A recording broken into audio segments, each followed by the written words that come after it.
Welcome back to Tech News Now. You know, we spend a lot of time on this show talking about the latest gadgets and IPOs, all those Yeah. crazy valuations of companies that just seem to change the world every other week. Yeah. But today, Yeah. we're doing something a little different. Yeah, we are. We're going old school, folks. Absolutely. We're talking about Berkshire Hathaway. That's right. And while they may not be making headlines with, the newest social media app or the self-driving car, Right. Berkshire Hathaway is still one of the biggest companies in the world, Oh, yeah. worth nearly $1 trillion. $1 trillion. That's like enough to buy every tech startup in Silicon Valley I know. It's crazy, right? and still have enough left over for a lifetime supply of avocado toast. Pretty much. Yeah. But here's the thing. You might think a company this gigantic can't possibly be a good deal. Yeah, you would think. You'd be wrong. That's where things get really interesting. That's where it gets interesting. So tell me a little bit about that. Well, you see, Berkshire Hathaway isn't your typical tech giant. Okay. It's actually a massive collection of businesses. Right. Kind of a conglomerate built on a foundation that might surprise you. Insurance companies. Insurance. Yeah. That doesn't exactly scream cutting-edge tech to me. No, you'd think they'd be investing in the next big thing. Right. Like flying cars or robot butlers. Yeah, exactly. But this is where Warren Buffett, the legendary investor behind Berkshire Hathaway, Right. has always played a different game. Well, He understands the power of something called float. float. Float. Yeah. Think of it like this. You pay your car insurance every month, Right. but you don't get into an accident every month. Hopefully not. Hopefully not. Right. So that money sits with the insurance company, Yeah. and they get to invest it. Yeah. That's float. So it's like free money? Basically free money to play with, yeah. Okay. And Buffett is a master at using it. Yeah. So it's like having a giant piggy bank full of cash that's Yeah. constantly being topped up by insurance premiums. That's a great way to put it. I'm starting to see why this old school company is worth so much. Yeah. Okay, so what does Buffett do with this massive pile of cash? Well, he invests it in a mind-bogglingly diverse range of businesses. Okay. We're not just talking Apple and Coca-Cola, Right. although they do own those. Of course.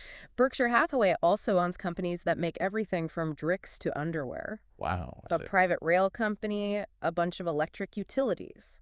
Interesting. It's diversification on a scale you rarely see even in the tech world. So it's like the ultimate diversified portfolio Exactly. spread across every industry imaginable. Pretty much. That sounds pretty smart, actually. Yeah, it is. But tell me, is there anything beyond insurance and the float that makes Berkshire Hathaway unique? Well, one of the things that makes Berkshire Hathaway so fascinating is that it's more than just a collection of random businesses. It's a carefully curated portfolio built on a philosophy of long-term value and steady growth. Okay. And this is where Buffett's investing genius really shines. Okay, I'm hooked. Tell me more about this Warren Buffett guy and how he built this incredible empire. Well, Buffett has always been a bit of a contrarian investor. Okay. While everyone else is chasing the latest trends, he's looking for solid, well-managed companies that are undervalued by the market. He's not afraid to go against the grain, and his track record speaks for itself. So he's like the anti-Silicon Valley investor, In a lot of ways, yeah. looking for the hidden gems that everyone else is overlooking. Exactly. He's not looking for the next big thing. Right. He's looking for companies that are built to last, I like it. you know? Yeah. And that's what makes him so unique. He's looking for companies with strong fundamentals and a durable competitive advantage, Yeah. the kind of businesses that will still be around decades from now. Right. And once he finds a company he likes, Yeah. he buys it and holds it for the long term. No. This is where Berkshire Hathaway's strategy really diverges from your typical tech investor. That's so different from what we usually see in the tech world where everyone's obsessed with quick flips and IPOs. Right. It's almost like Buffett is playing a different game altogether. He is, and it's a game he's been winning for a very long time. Right. In fact, since the year 2000, even if you bought Berkshire Hathaway stock at the peak of the dot-com bubble, your returns would have doubled those of the S&P 500. Wow.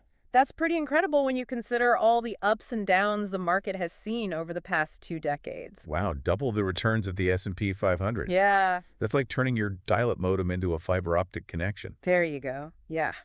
But with all this talk about long-term investments and old school businesses, Right. does Berkshire Hathaway even have a place in the future? That's a good question. I mean, are they investing in AI crypto Yeah. or any of the hot new technologies that are shaping the world? That's a question a lot of people have.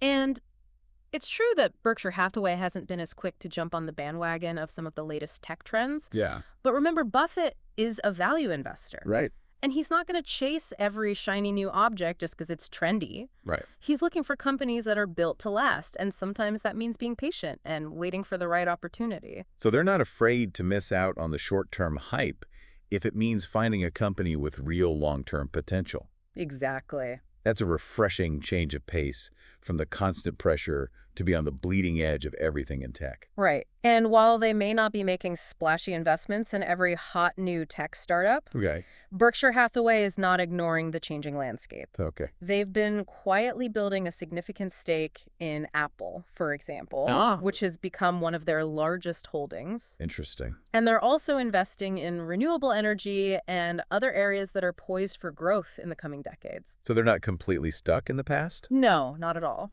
They're just being strategic and thoughtful about their investments, which makes sense given their long-term focus. Exactly. But is there a downside to this approach? I mean, can a company this huge really keep growing at a meaningful pace? That's another good question. Yeah. Well, growth for a company like Berkshire Hathaway isn't necessarily about explosive revenue increases. Okay.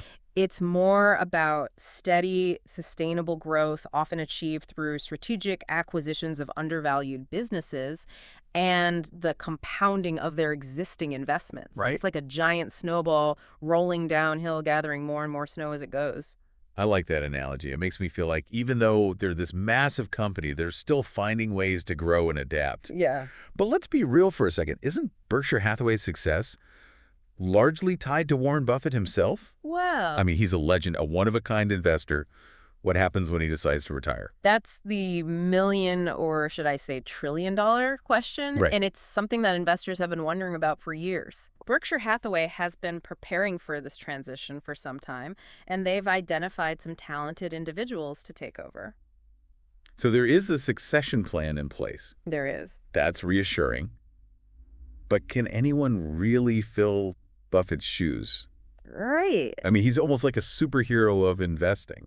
It's a tall order, no doubt, but the individuals chosen are experienced investors with a deep understanding of Berkshire Hathaway's philosophy and culture. Okay. Only time will tell if they can maintain the company's impressive track record, but Buffett seems confident in their abilities. Okay, so we've got this massive conglomerate built on insurance with a diverse portfolio spanning virtually every industry, all carefully curated and managed by one of the greatest investors of all time. Yeah. And they've got a plan for the future, even without Buffett at the helm. Sounds like a pretty solid investment, right? It does sound pretty good. But is there anything else we should consider? Well, it's important to remember that no investment is without risk. Yeah. Even with all of Berkshire Hathaway's strengths, there are potential challenges they could face in the future. Yeah. For instance, their size could become a disadvantage in a rapidly changing market. Oh, yeah. It's harder for a giant ship to turn quickly, as they say. That's true, and we've seen how quickly things can change in the tech world. Yeah, exactly. But perhaps Berkshire Hathaway's diverse portfolio helps to mitigate some of that risk. I think so. It's like they've got a life preserver for every possible storm. Precisely. And that brings us back to the original question, is Berkshire Hathaway a bargain? So what's the verdict? Should our listeners be rushing out to buy shares? Well, I can't give you any specific financial advice, of course. Right, of course. But I will say this, Berkshire Hathaway is a fascinating company with a unique approach to investing. Yeah. They're not chasing the latest trends or trying to get rich quick. Right. They're focused on long-term value and steady growth. Yeah. And that's something that any investor, especially those of you in the tech world, can appreciate. That's a great point. It's a reminder that sometimes the best investments are the ones that fly under the radar, the companies that are quietly building value over time. Absolutely. It's definitely a different mindset from what we're used to seeing in the tech world, but it's clearly been a successful one for Berkshire Hathaway. So if any of our listeners are intrigued by this company, where can they go to learn more? Well, Warren Buffett is famously a great communicator. He is. And he actually explains his investment philosophy and the company's strategy in plain English in Berkshire Hathaway's annual shareholder letters. Really? Yeah, they're available online and are a great resource for anyone wanting to learn more. That's great. So you don't have to be a Wall Street wizard to understand what they're doing. And let's be honest, who doesn't love a good story about a company that owns everything from candy companies to insurance giants? It's a pretty wild mix of businesses, that's for sure. But it works for them. It certainly does.